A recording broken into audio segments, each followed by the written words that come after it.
Sejam bem-vindos ao Nerdologia. Eu sou o Átila, biólogo, pesquisador e direto dos extremos da minha casa. Hoje a gente vai ver o lugar mais extremo da Terra. A gente tem vários tipos de extremos aqui no nosso planeta. Tem os lugares mais altos, como os Andes ou Himalaia, onde a falta de oxigênio faz a maior diferença, que é uma coisa que a gente já explicou desde o comecinho do Nerdologia, inclusive.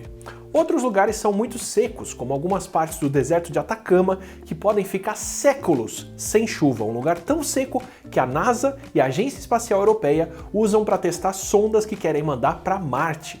E outros são quentes, como o deserto de Lut, no Irã, onde imagens de satélite já registraram temperaturas de mais de 70 graus Celsius na superfície, e o ar passa tranquilamente de 55 graus Celsius.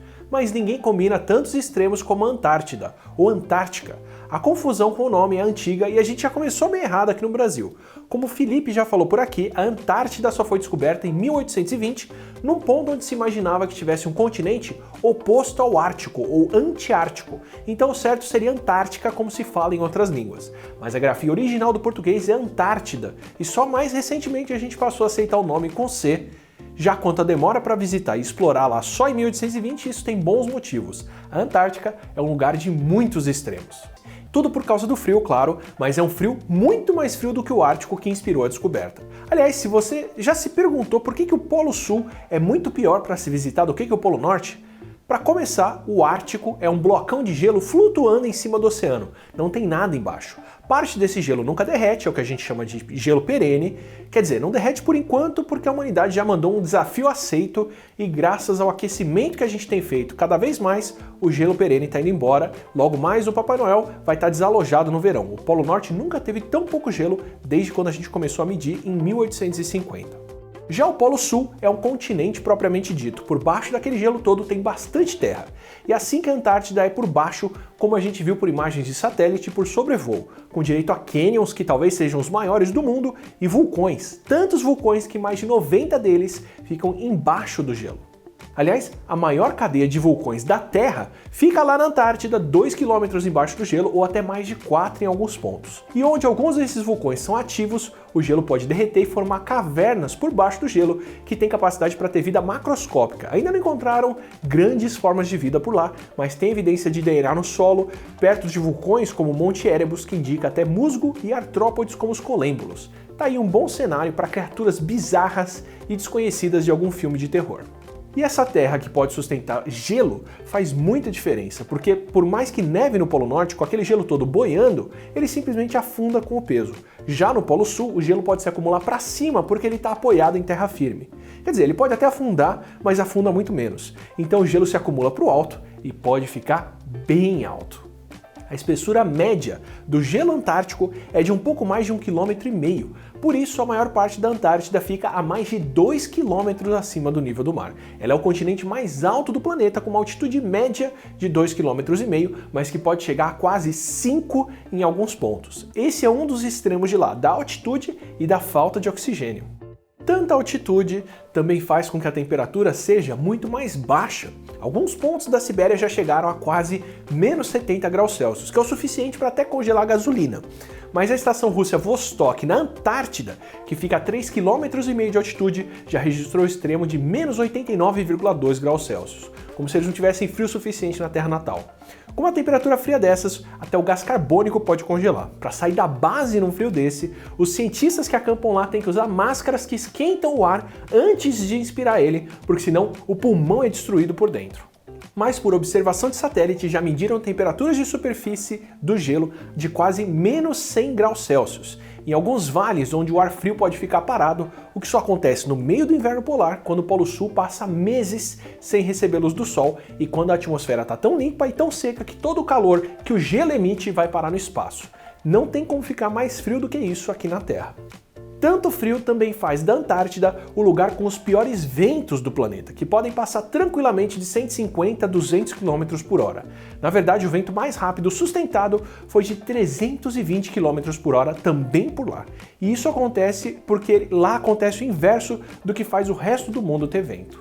Quando você está na praia de dia, o vento vem do oceano para a areia, porque a areia esquenta rápido e esquenta o ar que está em cima dela. E conforme esse ar sobe, o ar que está em cima da areia vai subindo e o ar mais frio do oceano, que refresca os natalenses, vem ocupar o ar quente da areia que subiu.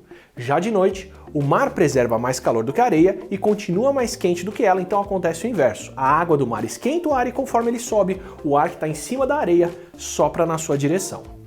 Já no meio do continente antártico é tão alto e tão frio que o gelo esfria o ar que está em cima.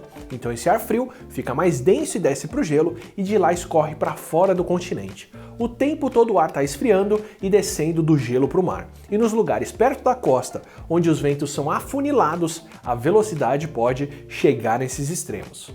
São os ventos catabáticos, que roubam a umidade do ar tão bem que justificam o nome da região dos vales secos de McMurdo. Séculos sem chuva no Atacama parecem muito, pois alguns sedimentos dos vales secos na Antártida não vêem água há mais de 14 milhões de anos. Esse é o tempo onde parece que não cai nem neve nem chuva por lá. Com isso tudo, a Antártida é tranquilamente o lugar com mais extremos da Terra. A gente só não sabe se vão continuar sendo tão extremos por conta do aquecimento global, que também já dá as caras por lá. Por causa da altitude, o aumento de temperatura na Antártica não é tão quente quanto no Ártico, mas o que esquentar de gelo e derreter por lá pode ter um efeito enorme no planeta.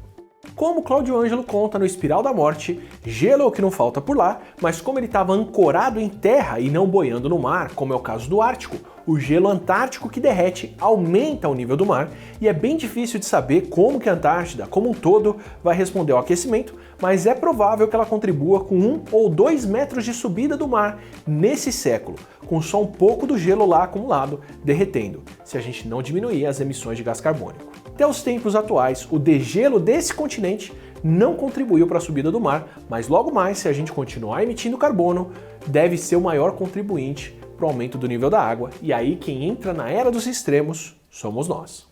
Nesse episódio aqui, o livro que eu cito, que é o Espiral da Morte, não é um livro feito especificamente sobre a Antártida, mas ele descreve muito bem o que acontece por lá. O Cláudio escreveu um dos melhores livros sobre aquecimento global que eu li, tento visitar os lugares e, claro, conversando com muitos especialistas para trazer boa informação. E o mais legal é que, como o livro é escrito por um brasileiro, ele ainda conta bastante sobre o que pode acontecer aqui no Brasil com as mudanças climáticas e com a subida dos mares.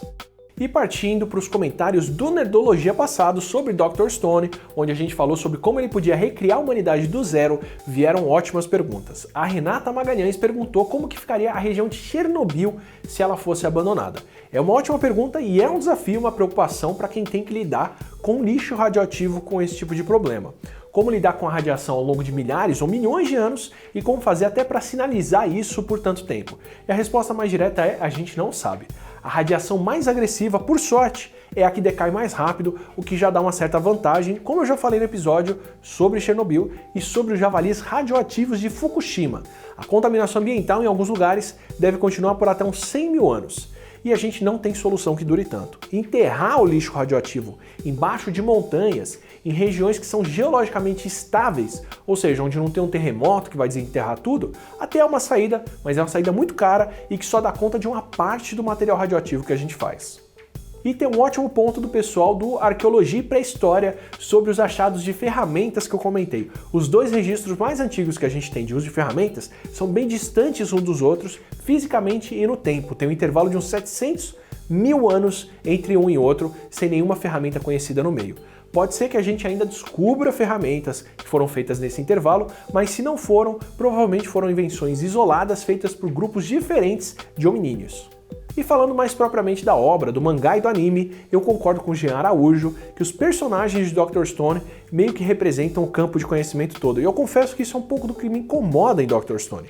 Eu gosto muito da ciência que eles apresentam, mas os personagens acabam sendo meio caricatos. O Senku tá sempre certo, ele sabe tudo com 1 bilhão% de certeza, o Taiju nunca entende nada, tá sempre disposto para ajudar sem ter que pensar, é tudo muito estereotípico. Tudo bem, tem a ver com a demografia do mangá, que é um shonen, que é voltado para o público mais novo, mas eu gosto bem mais de uma outra obra do Boichi que ilustra Dr. Stone, que é Origin, que é uma ficção sobre um robô que lembra bastante Asimov, também é muito realista na ciência que representa, mas eu acho bem mais completo.